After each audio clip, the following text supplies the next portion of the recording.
Hello, it's just David here again with my weekly message. Now, I know what some of you have been complaining about, that you haven't heard for quite a while now anything about cycling and how it's going and whether there might be a cycling analogy. Well, I want to put that criticism to rest today with a little message based around cycling.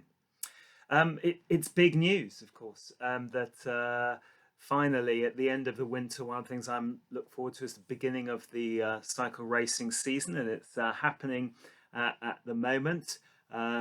Sometimes a few races aren't happening, but the majority of the elite races, as with other sports, they found a kind of way to safely do that. So it's certainly a much fuller season than last year, and it's starting. So I'm really very busy with watching cycling at the moment. There's the cricket and rugby as well. It's a feast, really, isn't it? But there we are.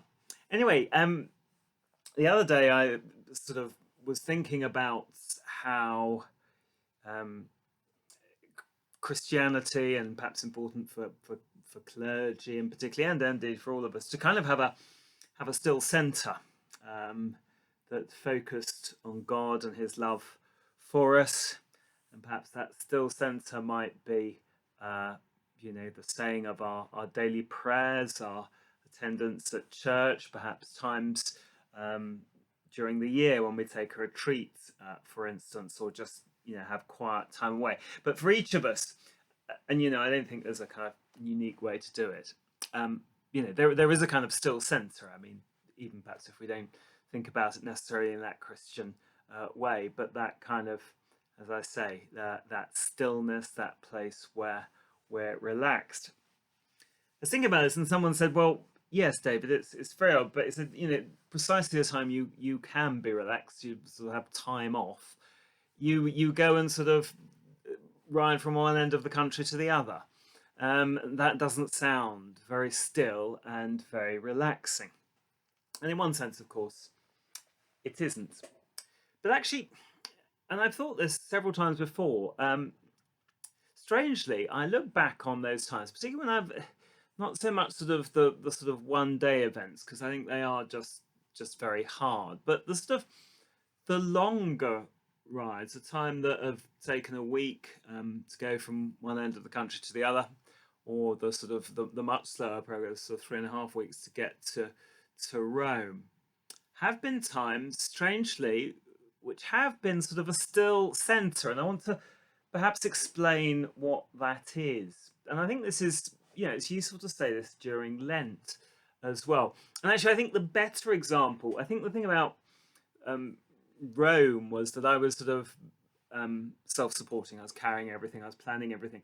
So that actually, there were sort of kind of lot of. I mean, actually, cycling wasn't that hard. There was lots of sort of logistical worries, lots of things in my mind. But on the sort of 2 times I've gone Land's End to John O'Groats and the other way, I've been luckily supported. Had somebody with me who sort of sorted out logistics, and actually, that's quite a big job in itself. And the aim of that, really, because it is, we're talking about quite big distances, is to kind of give me to one job to do, which is to, get up, have some food, get on a bike, and pedal, um, you know, well over 100 miles, some 150 miles, and then kind of get to the other end and then stop and then repeat it the next day.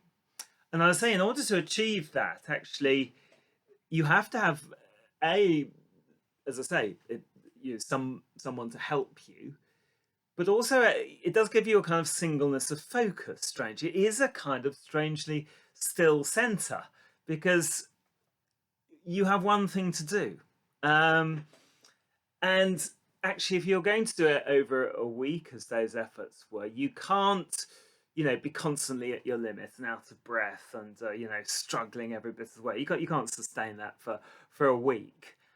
You're going to have to go at a fairly steady pace. I mean, okay, it's going to be tough, and you're going to ache, and you're going to be tired. But there's a sense of steady wins the race, and there is that sort of thing. I mean, athletes talk about sort of getting in the zone where if you're lucky, you just kind of there's a rhythm to it that you get into it and you just keep going. And it's one of those things, it occupies enough of your mind that you're not sort of bored, but actually it doesn't occupy all of your mind. So that actually, it strangely, it does give you time to think, which is actually quite relaxing. It gives you that sort of 8, 9, 10 hours of riding to really mull things over and think about everything. And there's not actually that much. I mean, okay, you got to kind of look out for traffic and watch your route and things like that. But yeah, that's kind of just enough to engage you without, but leaving you kind of enough of your consciousness left over that you can think about anything really, and that's sort of really freeing. So strangely enough, I do want to say those times, in all seriousness, have been times, well, not of relaxation, but of finding a still center. And of course, Christianity has always had this thing about, are we reflective, or are we activists? And sometimes people look at the different apostles and see them. Peter, perhaps the rather impetuous one, is always doing stuff, but probably Paul as well. And then John, this rather more sort of reflective character. And within the church, the different sort of communities, the way religious houses have ordered themselves, have kind of balanced that sort of reflective and that sort of active aspects of Christianity in various ways. But I do think, yeah, reflectiveness isn't necessarily just kind of sitting down with a pebble and a candle and relaxing. I mean, there can be a sense in which actually we can be very active and very reflective on what we're doing. I mean, it's perfectly possible to be the other way. You just get on and do lots of activity without really ever thinking about it, and I think that's a very sort of not very good. I think that's quite a sort of bad thing to do. And I suppose that's kind of what that cycling embodies, those long things, is that it enables one to be very reflective, time to think, as I say. Um, but in a sense, it's also engagingly active as well. You're doing stuff. You're not, you don't just feel at any point you're just sitting around. And I suppose that's kind of what I think Lent ought to be partly about. And I'm not, sadly, going to have a chance to go off and sort of, traverse the country or anything like that. But I suppose, it's that sort of active reflection, or reflective action, I suppose.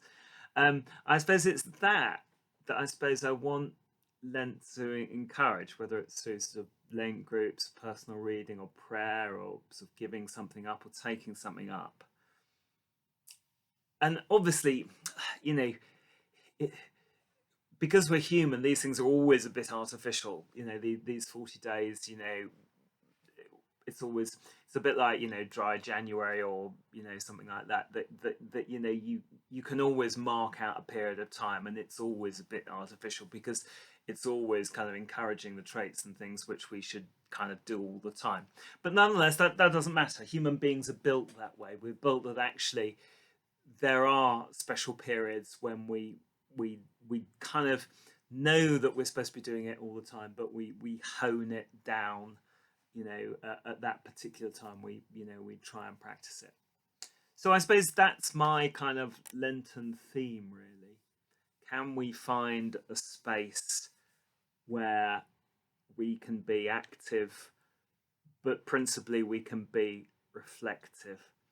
And as I say, I think very often that's about simplicity and stability. As I say, what made particularly those two sort of up and down the country things, the sort of example of that, was that feeling each day that there was one task to do, and it's quite a big task. It was cycling 100 miles, and it came with sort of a lot of sort of aches and pains, etc., and effort. But actually, that was it. There was a sort of purity to it. You got up and you went, and then you stopped.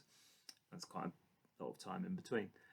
But that kind of, yeah, that purity, as I say, gave a kind of a stillness, a focus, and I think probably slightly striking to express what it is, but I think it's that sort of focus, that reflection, that I think Lent ought to be about.